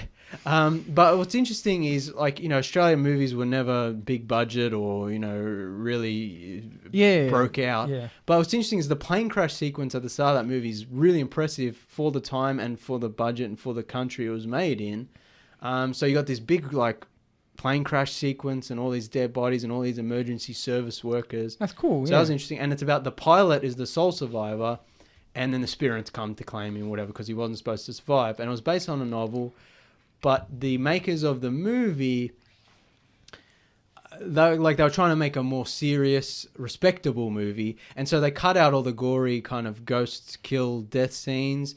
And like the movie kind of meanders a lot. And the main character, the pilot, kind of disappears for a while we see other characters who aren't important.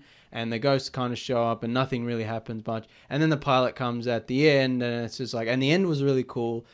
But I was like, it was just kind of confusing as to what was going on. But it was an interesting movie, especially as a time capsule for early 80s Australian cinema. Yeah. And then I watched Soul Survivor. Which did you prefer? I think Soul Survivor is better overall because it's more clear of what's going on. Yeah. It's like the ghosts show up and it's just like, narrative, okay, yeah. they're there to reclaim her or whatever. Yeah. And it's a simple, even though it's quite low budget, it's more effective and it's more spooky in its atmosphere, and it looked really nice. The scene with the reversing truck was kind of cool. I like that. Yeah, that was cool. I just I enjoy it's a good premise, and I enjoyed Soul Survivor a bit more. I think it's a, even though it never obviously it's limited by its budget, it never lives up to its potential. I really like the end when she's on the phone and you realize what's happening. And you're like, oh, that was cool. And then they do another end scene after that, and that just felt a bit tagged on. It is interesting, isn't it, though, to see, like, the precursor to that idea. Like, the roots of it. I think what's interesting... Even though arguably, I think most people would agree Final Destination probably does it better. Well, at least in a more modern, also a very different movie. Like these are more movies about a person who is. It's like that sense of dread of like, why did I survive and why are these things after me, whatever. Whereas those movies are more about like, how can we kill people in more gory ways. But yeah, it's an interesting movie, and I think what's interesting about Soul Survivor as well is that it's kind of like a zombie movie if you think about it. Yeah. Because they're not like ghosts. They're like the dead water. Yeah, they're like moist things. The dead get up and they're like, they don't say it. But and they're like vaguely wet looking, if I remember correctly. A couple of them are because there's like rain and stuff involved. Yeah. But yeah, it's an interesting movie.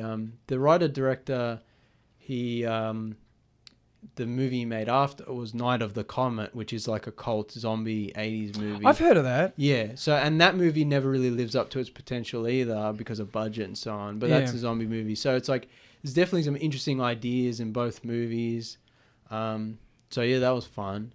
And last is when we were reviewing Men a couple months ago, I think, Callum recommended a movie called A Dark Song. Yeah. Oh, you watched it? Yeah, I watched that and I enjoyed that too. Nice. I really liked it because what I found interesting was the magical operation that they attempted to perform. Yeah. It's based on like a real magical working, so to speak. Yes, Aleister Crowley who tried it. So one of my favorite Crowley stories. Yeah.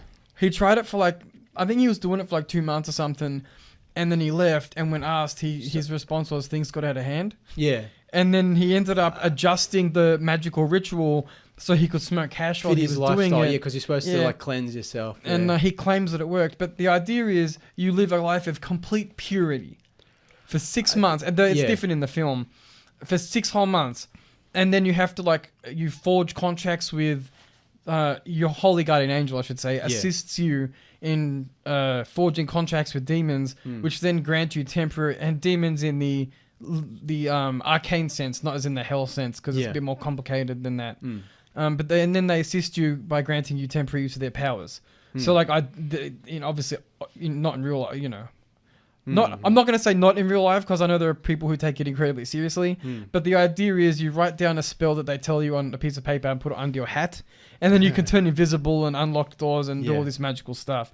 But anyway, so they took that idea and they were like, what if 2 people attempted it in a house and they changed the working because it's a film? You can't have 6 months of people praying. Well, I mean, they do talk about it in the movie of it is going to take 6 to 8 months, and so they have to lock themselves in the house and stock up on food and whatever. But things turn terrible quite quickly. Yeah, no, it's an interesting movie, and it has that element that we really like, and something that really that I love is just slow, but setting up rules and it's like world building and instruction. It's like to do this spell, you're going to abstain, fast, not eat or drink. You abstain from sex. You're going to have to sit in this circle and pray and say these words in this order. Yeah, and you're going to have to boundaries are drawn up. And there's you have to. There are cuttings of branches. And they have significance, and you've got to drink this blood at this moment, and yada yada. And it's I like that kind of... I love one of the things I love is the fact that the guy who she gets to help, because it's about a woman who wants to conduct this working so she can see her son again or whatever. Her son died, and she wants to basically commune with him in the Yeah. afterlife. And so if she does least this that's what she ritual, tells- dark magic yeah. ritual, she will be able to. But I love that the guy she helps is this grizzled guy who claims to have done it before. Yeah. And like he's this dude who's, you know, you can't. You're not sure if it's real or not for a while. But what I like about him is the minute he sees that she might not be serious, he's like, I'm done. Yeah. If you, because he know, at least in the story, there's Yeah. a physical risk to performing the ritual. Yeah. So he's like, if you're not serious, He's you like, know, we're you- going to be in You danger, have so to be, I'm going. You have to be pure in your intentions, otherwise Yeah. the beings or whatever will know, and the spell won't work, and this will turn bad. Yeah.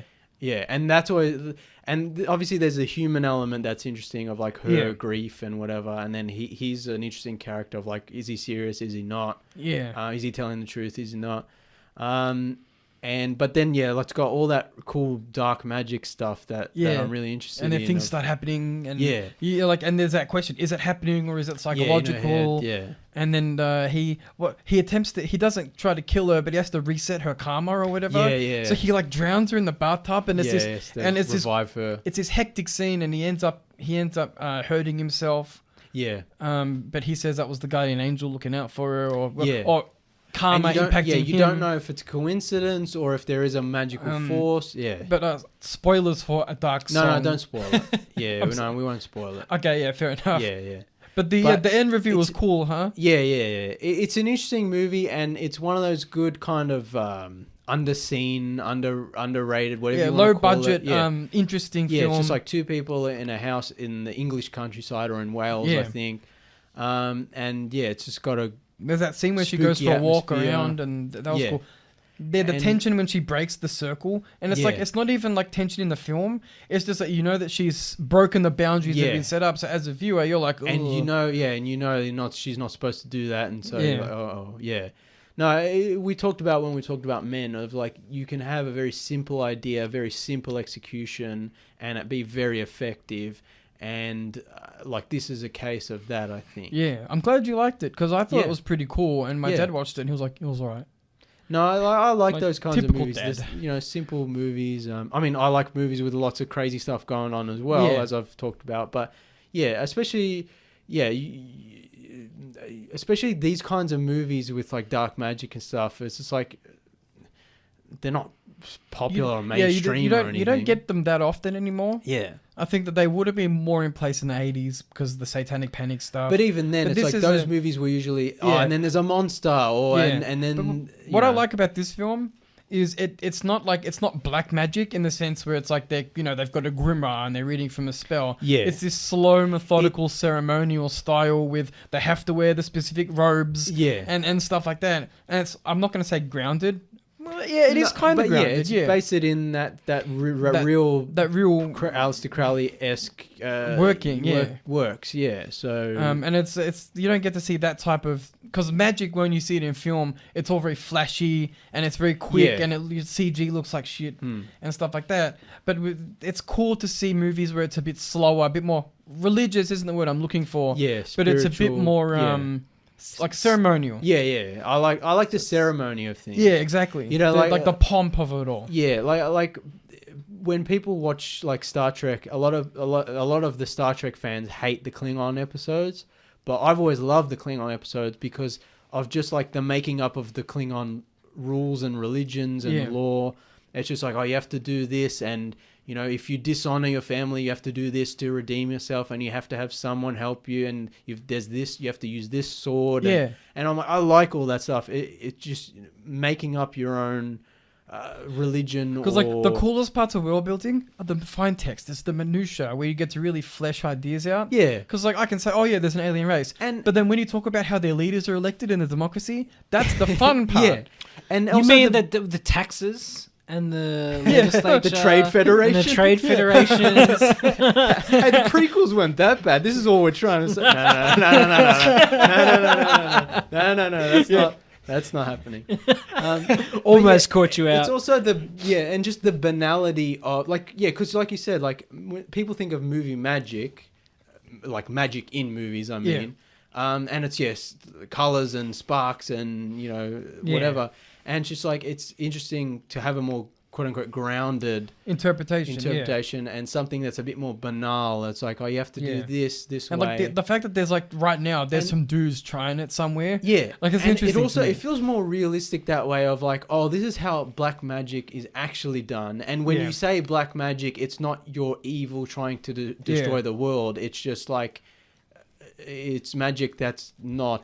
It's like a better word is occult because that means hidden. It's not something that most people encounter in pop culture specifically, especially not like the actual type of magic that's practiced in this type of thing. It's like when people talk about black magic, it's the killing of rabbits on an altar or whatever, and hail Satan and that type of thing. It's like the human sacrifice. You know, from what we see in the film and you know what I've read on the internet, the reality is much more boring. Yeah, it's like reading lots of names. It makes it more interesting and almost more scary. Yeah, kinda. Like where she just kind of has to sit in a circle on her knees and like he like pours water on her, like cold water on her for like an hour, and it's just like, this is horrible, and also, what if it works? Yeah. What if this ritual, this ritualistic, you know, doing these things in this order. But what's so interesting about the film is it's also about purification.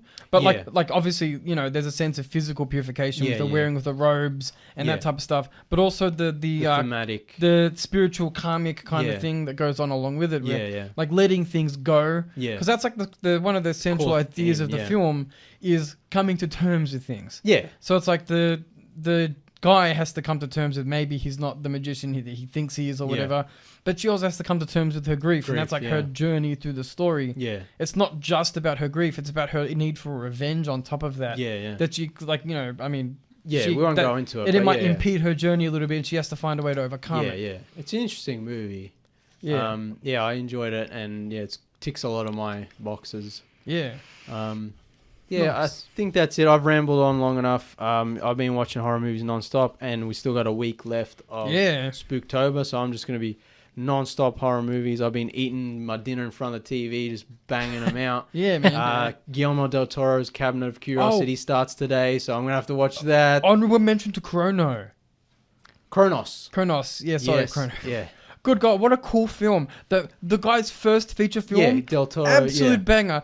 The man's a genius. I love that movie. Like Guillermo del Toro is one of my favorite directors, as I've If he released before. that movie, if that movie got released by him today, and I saw it, I'd still be like, man's top of his game. Yeah. And it's his first film. Blew my mind. I love it. Also, I didn't know Ron Perlman was in it. Yeah. You know what I mean? That's where they started. I'm watching it. That's where they get you. You know what I mean? They keep you in with the Perlman. But like, I'm watching it. All of a sudden, there's a young Ron Perlman. I was like, what on earth is going on here? I thought it was like some just like Spanish language movie. Yeah. And then all of a sudden, there's the Perlman. And then there's like B plots. And there's like all kinds of cool stuff. And such a great movie. The licking of the blood. I'm like, I'm so sold. I love you, Del Toro, so much. He's so good. Amazing. Did you guys see Nightmare Alley yet? I've got it on Blu-ray. I haven't seen it. 4K even maybe. I haven't seen it. I have mixed feelings. Yeah, I had mixed feelings. We'll talk about it in another episode. Yeah. Anyway, that's enough.